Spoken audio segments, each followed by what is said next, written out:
जय श्री कृष्ण। श्री दत्तात्रेय भगवान की जय। आज फिर आपके समक्ष एक ईश्वरीय लीला लेकर श्री दत्तात्रेय आश्रम से व भक्ति मार्ग मेरठ से आपके समक्ष उपस्थित हूँ। आज का हमारा उद्देश्य और जो लीला है वो है ईश्वरीय स्पर्श संबंध। उद्देश्य है जो दृष्टांत में आपके समक्ष आज बताने व सुनाने जा रहा हूँ, अति आनंद अति हर्ष का भगवान के संबंध का हमें पता चलता है। इस दृष्टांत द्वारा ईश्वरीय अवतारों के स्पर्श से जीवों में प्रेम और आकर्षण के विषय में ज्ञान प्रदान करना है। तो आपके समक्ष आज जो मैं दृष्टांत सुना जा रहा हूँ वह मुर्गी का दृष्टांत, जो सर्वज्ञ श्री चक्रधर स्वामी जी ने सुना है। जीवांशी वेद आनी वेद शक्ति ते एथो नीची कीगा चंतु प्रकार वेद संचरेती दर्क स्पर्शु अलापु अंत करन। अर्थात इसका अर्थ है जीवों के प्रेम तथा प्रेम शक्ति हम जैसे ईश्वर अवतारों से ही प्राप्त होती है। ये सर्वज्ञ श्री चक्रधर स्वामी जी अपने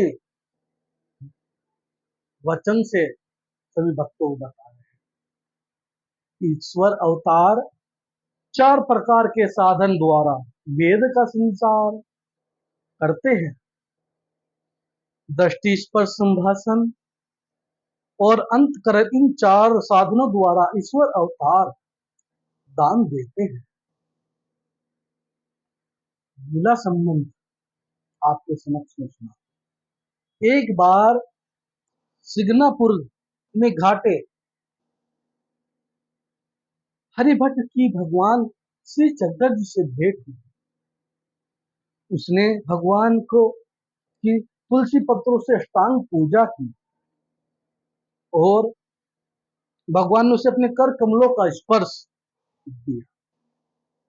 इस पर संबंध पाते ही हरिभट्ट जी स्थिति के आनंद में निमग्न हो गए, क्योंकि जिसको स्वयं पावन परमेश्वर का स्पर्श मिल जाए उसके आनंद का कोई सीमा ही नहीं हो सकती।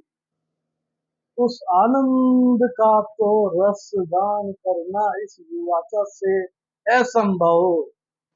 भगवान ने अपने समीप बैठे चांगदेव जी को संबोधित करके बताया, जीवों को ऐसा वेद तथा वेद शक्ति हम जैसे ईश्वर अवतारों से ही मिलती है।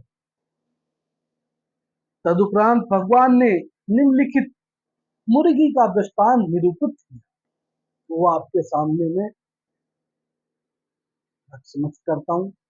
मुर्गी अंडे देती है और उन पर बैठकर अपने पंखों के स्पर्श संबंध से, आपने देखा हो जब मुर्गी अंडे देती है तो मुर्गी अंडे जो उसके घोंसले में आती तो उनके ऊपर बैठती है, ऊपर बैठ के अपने पंखों के अपने शरीर के स्पर्श से उन अंडों को सेकती है, जिससे मुर्गी के चूजे और या बच्चे उसमें से बाहर आ जाएं।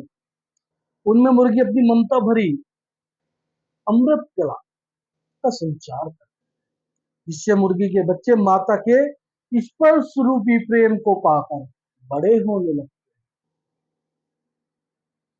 तो इस दृष्टांत का जो उद्देश्य है वो इसी प्रकार है कि ईश्वर अवतार के स्पर्श संबंध से जो सुख रूप स्थित आनंद का अनुभव होता है उसका गुणगान करना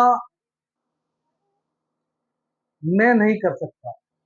इतना सुख अनुभव होता है उसमें, जिससे जीव ईश्वर की ओर आकर्षित होते हैं, ईश्वर प्राप्ति के मार्ग पर चलते हैं।